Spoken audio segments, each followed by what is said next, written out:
सामने आएगी, क्योंकि आरक्षण के दाग जो अब तक सरकार के दामन पर लगे हैं वो धुल पाएंगे। उस पर करेंगे बातचीत। हमारे साथ बीजेपी नेता प्रदीप भटनागर जी जुड़ चुके हैं, बहुत स्वागत है आपका। इसके अलावा कांग्रेस नेता राहुल सिंह जी हमारे साथ जुड़ चुके हैं, आपका भी बहुत बहुत स्वागत है। तो सबसे पहले प्रदीप भटनागर जी, पहला सवाल आपसे ही। हाई कोर्ट का जिस तरह से आदेश निकलकर सामने आया है, 3 महीने का समय बेसिक शिक्षा विभाग को दिया गया है और अभी तक माना जा रहा था लंबे समय से शिक्षक इस पूरे मामले में लड़ाई लड़ते नजर आ रहे हैं। हालांकि डिप्टी सीएम केशव प्रसाद मौर्य ने पिछड़ों की जीत इसे करार दिया है, लेकिन 3 महीने के आधार पर कैसे सुनिश्चित करेंगे कि अभी तक जो आरोप सरकार पर लगते रहे हैं उन्हें धो पाने में आप कामयाब होंगे? देखिए, सर्वोच्च न्यायालय में जो भी इसको चीजों को लेके गया, उस चीजों पर निर्णय जो भी सर्वोच्च न्यायालय का आया और उसमें जो सरकार को अपना दायित्व होता है वो निभाना है। और कहीं उसमें चीजें दिखाई दी, कमियां या पेशियां उसको कि भाई जो पिछड़े शोषित दलित जो छूट रहे थे उनको आगे लाना चाहिए, उन चीजों पे काम करेगी सरकार। भाई 3 महीने के बाद क्यों नहीं हो सकता? हर चीज हो सकती है, लगन होनी चाहिए हर चीज की, हर चीज को पूरा करें, कोई दिक्कत नहीं है इसमें। अगर हमने छोटे से बेसिक शिक्षा के जो है या हाई सेकेंडरी के स्कूलों को अगर अच्छा बनाने की कोशिश और कदम बढ़ाए हैं तो शिक्षकों ने भी कदम बढ़ाएंगे। तो कई चीजें उन शिक्षकों को भी सोचनी पड़ेगी कि हमें किस तरह अपने उत्तर प्रदेश को बनाना है और इसमें क्या कमियां रही वो शिक्षा विभाग उसको भी देखेगा और पूरी करेगा उसको, और बहुत जल्दी अपनी रिपोर्ट को न्यायालय में सौंपेगा। ठीक है, लेकिन प्रदीप भटनागर जी, इस पूरे मामले में पहले भी तो फैसला आपके हाथ ही था और उसके बाद जो फैसला आपने लिया था उस पर सवाल खड़े हो रहे थे कि आरक्षण के साथ छेड़छाड़ की गई है। देखिए, कुछ चीजें नेता लोग नहीं बनाया करते, अधिकारी लोग बनाया करते हैं और ये चीजें मुंह नहीं मोड़ना चाहिए।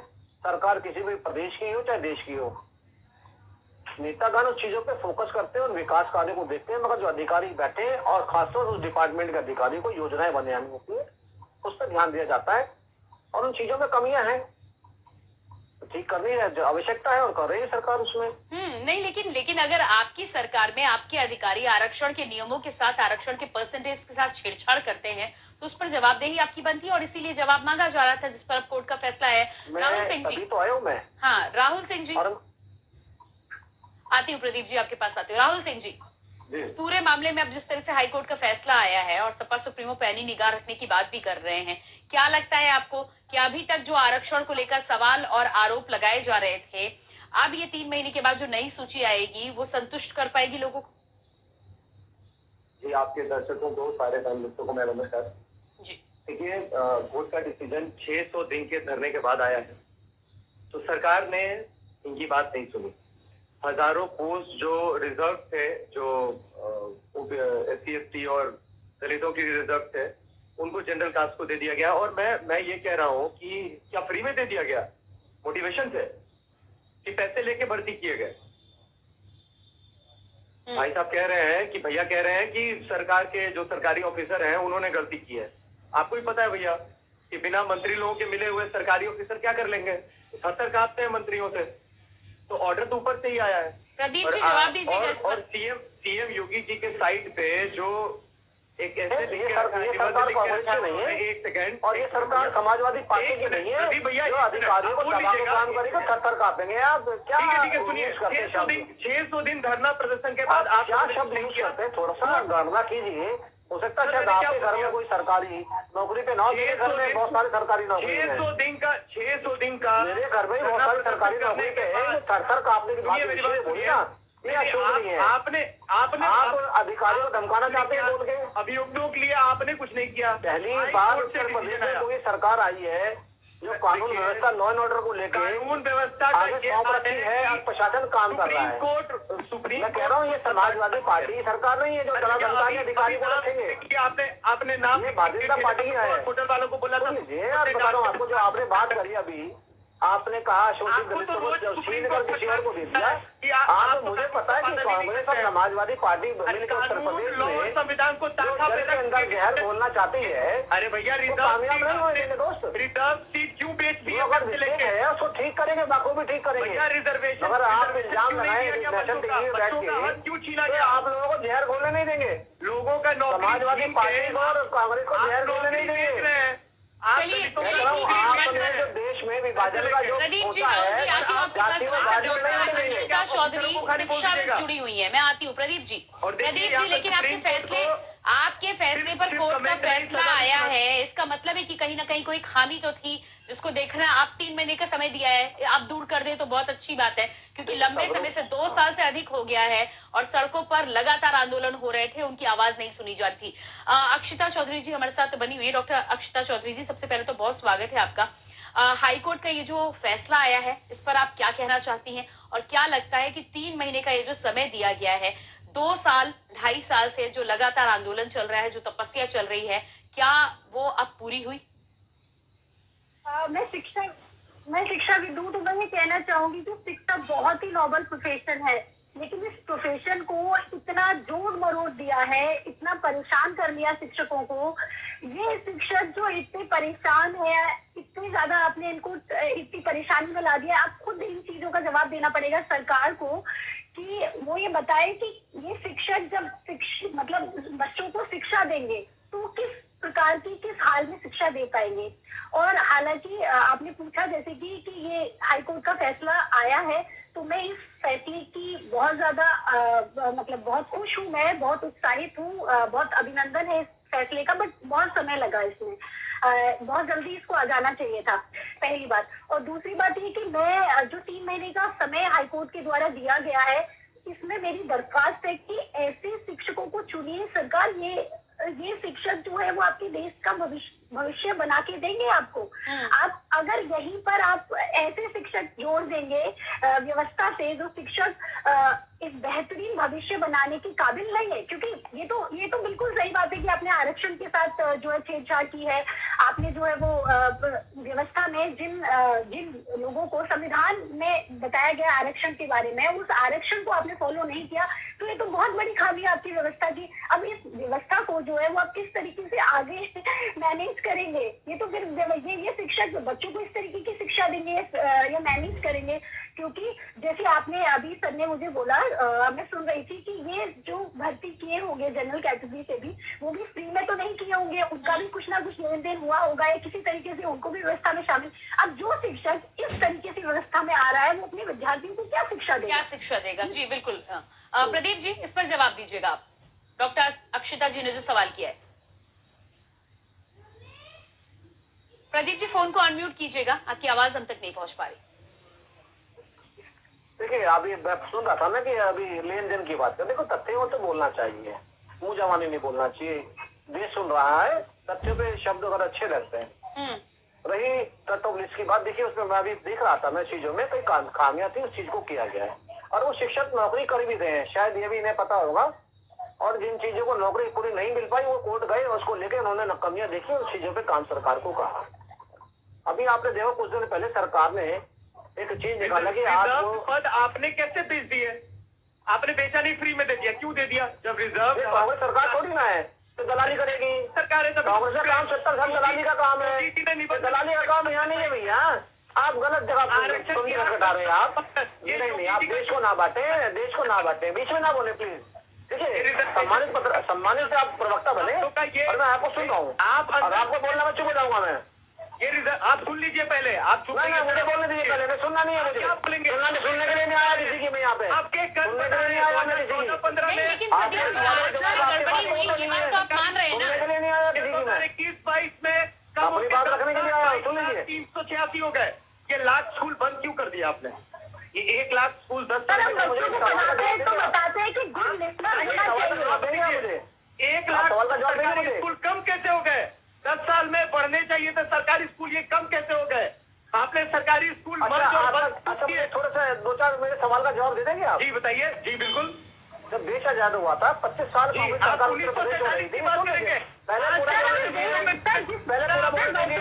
पूरा बोलने दीजिए, ज्यादा बात बोल के दिखाइए। नहीं, लेकिन ठीक है प्रदीप जी,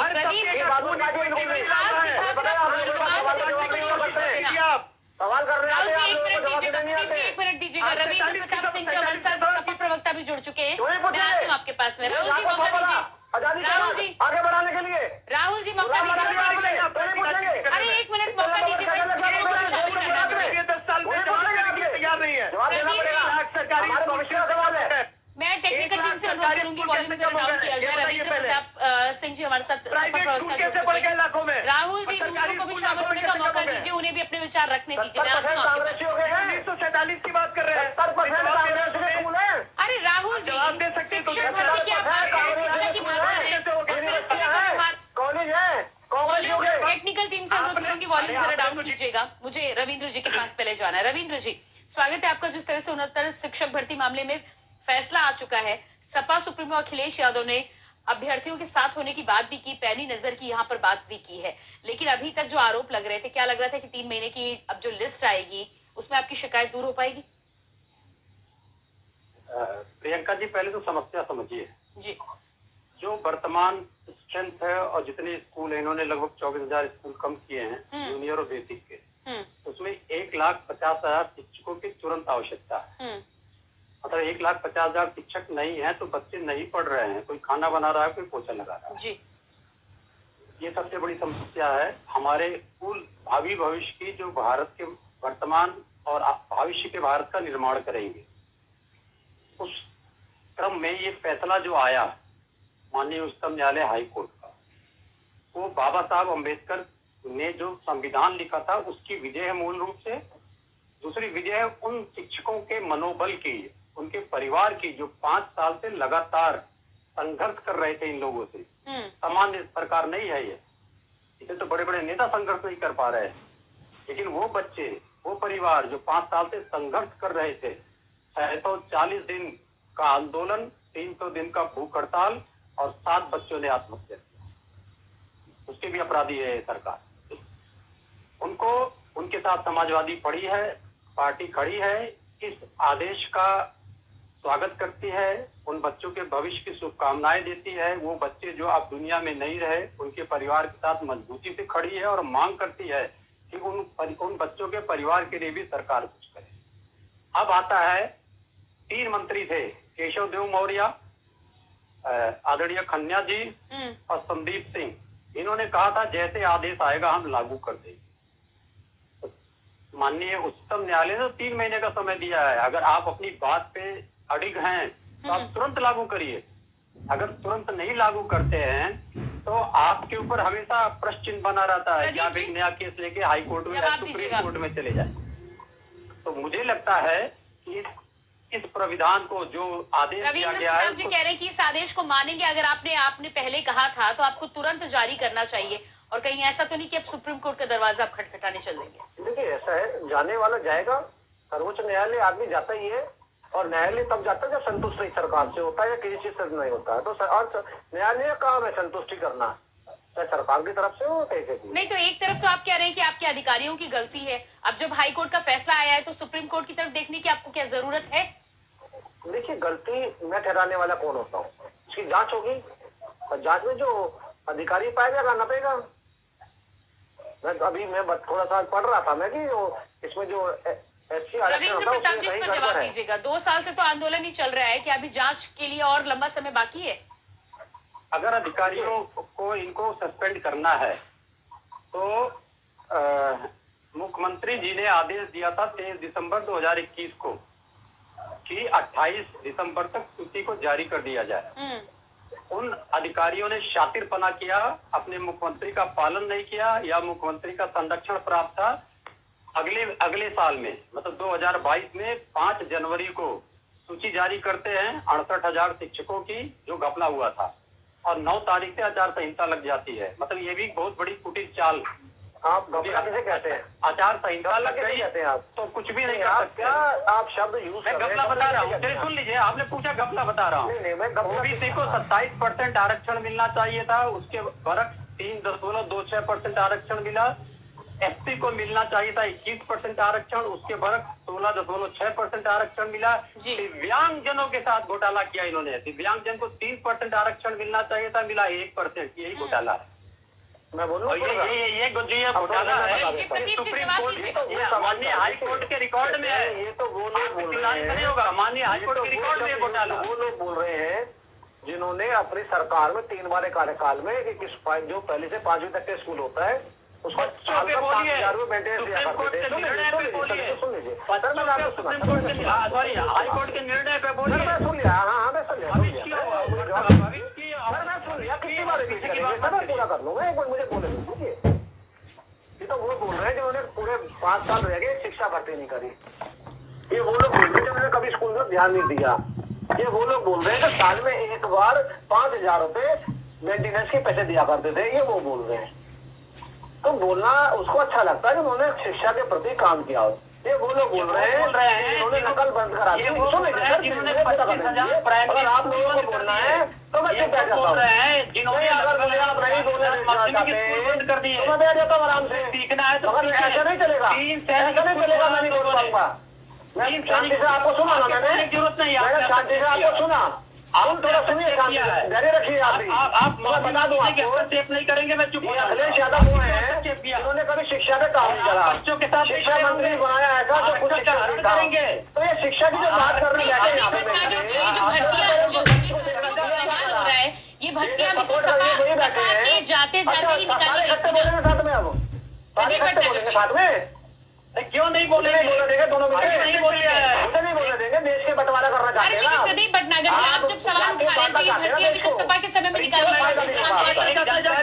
पूछिए, अगर ये नहीं माने तो हमारे बच्चे 20 तारीख को परिवारों के साथ सड़क पे उतरेंगे। मैं छोटा सा आदेश बताता हूँ सर्वोच्च न्यायालय का, सुन लीजिए, अरे सुन लीजिए सर, सुन लीजिए, सुनते नहीं है सब, आपको सबसे बड़ी यही है। सड़कों पे मैं बताता हूँ, अभी सर्वोच्च न्यायालय का बताता हूँ, आपको आवश्यकता नहीं है। सुन लीजिए आप सुन लीजिए, माननीय दूसरे को भी सुन लीजिए। लागू कर रही है न्यायालय ने एक बार आदेश निकाला सरकार में, अरे सुन लीजिए भाई साहब, सुन तो लीजिए।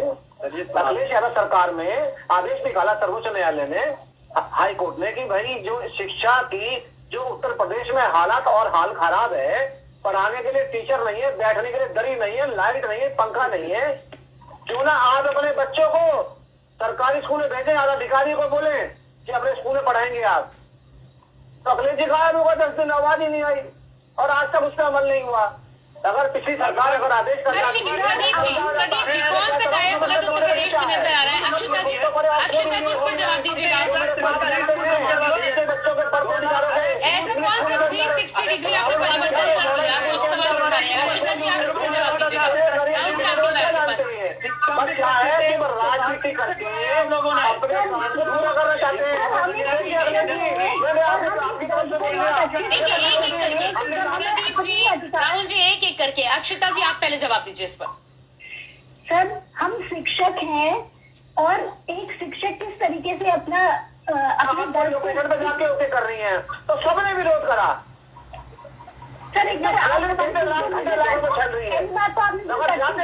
प्रदीप जी, आप जब कोई समस्या उन्हें नहीं सुनेंगे, उनको भी अगर आप जवाब देंगे तो फिर कैसे आप हल निकालेंगे? प्रदीप जी, सरकार में आप है, सरकार की आपको जिम्मेदारी मिली है, तो आप समस्या भी तो सुनिए ना। आरक्षित सीट को क्यों बेच दिया गया, ये बताइए पहले। अगर सरकारी अफसरों में पैसा लेके बेचा है, राहुल गांधी यूपी के सीएम नहीं है, राहुल गांधी इंडिया के प्राइम मिनिस्टर नहीं है, चौकीदार चोर है, चौकीदार चोर है और उसको रखा जाएगा।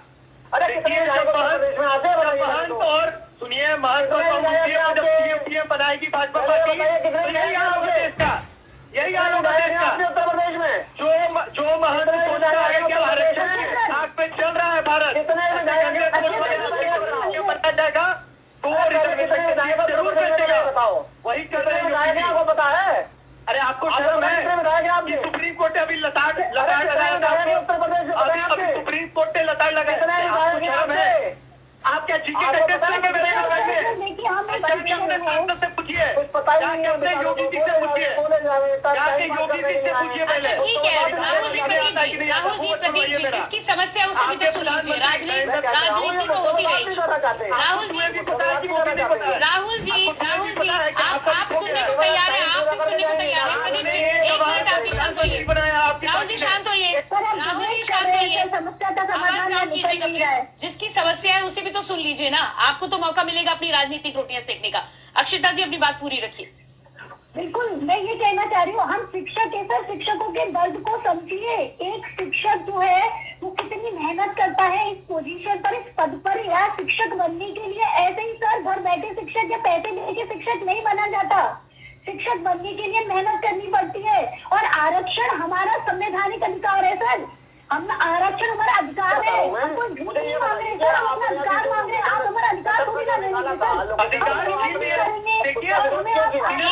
Final comment.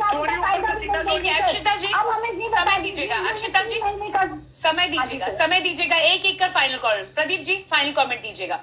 शिक्षिका जो बैठी है, मैं पूछना चाहता हूँ, अभी एक ऐप निकाला था कि आपको लोकेशन पे जाके उसे जो है ना आपको थंब लगाना है, उसका विरोध क्यों किया आप लोगों ने? कैसा जवाब देंगे आप? अरे प्रदीप जी, इसके ये सवाल पूछकर आप इस बात से नहीं पीछे हट सकते कि आरक्षण में गड़बड़ी हुई है। मतलब आप 2 साल से वो जो तमाम शिक्षक वो सड़कों पर बैठे हुए हैं, वो अगर आपसे सवाल पूछेंगे तो आप बदले में उनसे सवाल पूछेंगे। विरोध नहीं किया सर, आप समझिए। वो शिक्षक जो आपने इस तरीके से घोटाले के लिए है, वो शिक्षक जो व्यवस्था में गलत तरीके से भरा है ना, उन्हीं शिक्षक है जो अपने अधिकारों के लिए शिक्षक चीजों का विरोध नहीं करता, समझिए ना सर आप। मेरा भी बनता है ना सवाल, तो बिल्कुल बोलिए सर, बिल्कुल। प्रदीप जी फाइनल कमेंट दीजिए। आप आरक्षण पर जवाब दीजिएगा, सवाल आप बाद में पूछिएगा, पहले भर्ती तो करवा लीजिए। ऐप निकाला कि आपको लोकेशन पे जाके ओके करना है, तो उसका आरक्षण का अधिकार क्यों छीना? प्रदीप जी पहले भर्ती तो करिए, पहले भर्ती तो करिए। 2 साल से वो सड़कों पर है। अक्षिता जी पूछ उसके रही बाद है आपको लेकर आप सवाल पूछेगा, फिर ये डिपार्टमेंटल सवाल है, डिपार्टमेंटल जवाब आप उस पर मांग सकते हैं। डिबेट में मांगने का मुझे औचित्य नजर नहीं आता। राहुल जी फाइनल कमेंट दीजिएगा। पूरी प्रदेश व्यापी और हड़ताल में ये भी होंगे, तो मेरा पूछने का अधिकार है। आज शिक्षा के ऊपर नहीं तो आपको पहले जवाब देने का, आपको पहले जवाब भी देना चाहिए कि जो घोटाला हुआ, जिस पर अब हाईकोर्ट का आदेश हुआ है, उस पर आप अभी तक चुप क्यों थे? ठीक है, फिलहाल अब आदेश आया है, उम्मीद करती हूँ कि पालन होगा। राहुल जी फाइनल कमेंट दीजिएगा। 11 साल हो गया प्रधानमंत्री ने नहीं प्रदीप जी, अभी आपसे जवाब की दरकार थी, आपसे जवाब की दरकार थी। Rahul ji final comment. प्रधानमंत्री बस प्रदीप जी समय नहीं है मेरे पास। प्रधानमंत्री ने एक भी प्रेस कॉन्फ्रेंस नहीं किया, अब सवालों से भागने वाली पार्टी है। रविंद्र जी 1 मिनट आप भी लीजिएगा, फाइनल कमेंट छोटा सा। जब ये आदेश आता है, कल आज अभ्यर्थियों का एक प्रतिनिधिमंडल 5 लोगों का संदीप सिंह से मिलने जाता है, जो शिक्षा मंत्री हैं, वो मिलने से मना कर देते हैं। और आज के दर्शकों से भारतीय जनता पार्टी के प्रवक्ता ने झूठ बोला कि हम लोगों के टाइम में शिक्षकों की कमी थी। आदरणीय अखिलेश यादव जी ने 1,37,000 शिक्षा मित्र नियुक्त किया और उनको सह शिक्षक भी बना दिया। चलिए, इतनी बड़ी भर्ती तो इनके टाइम में कभी नहीं हुई, पिछले 10 सालों में नहीं हुई। इस समय मेरे पास नहीं है। उम्मीद करती हूँ कि हाईकोर्ट के आदेश के बाद 3 महीने का जो समय है, उस बीच में तमाम शिक्षक जो लंबे समय से प्रदर्शन कर रहे हैं, उनका दुख अब दूर हो पाएगा और जो उम्मीद उनकी जगी है वो पूरी हो पाएगी। बहुत बहुत धन्यवाद आप सभी का। प्रदीप जी, राहुल जी और रविंद्र प्रताप जी और डॉक्टर अक्षता चौधरी जी, बहुत धन्यवाद जुड़ने के लिए। तो उत्तर प्रदेश में जिस तरह से हाईकोर्ट का आदेश आने के बाद भी कहीं ना कहीं सियासी उबाल तेज है और सियासी बयानबाजी भी इस मुद्दे पर तेज है। हर कोई अपनी राजनीतिक रोटियां सेकने का और राजनीतिक गणित बढ़ाने का प्रयास कर रहा है, लेकिन 3 महीने का समय इसी बीच दिया गया है। अब देखना यह होगा कि 3 महीने में शिक्षकों की ये उम्मीद क्या पूरी हो पाती है या इस पर एक बार फिर से राजनीति की शुरुआत होती है। फिलहाल हमारे इस खास कार्यक्रम में इतने खबरों के लिए बने रहिए इंडिया वॉइस के साथ।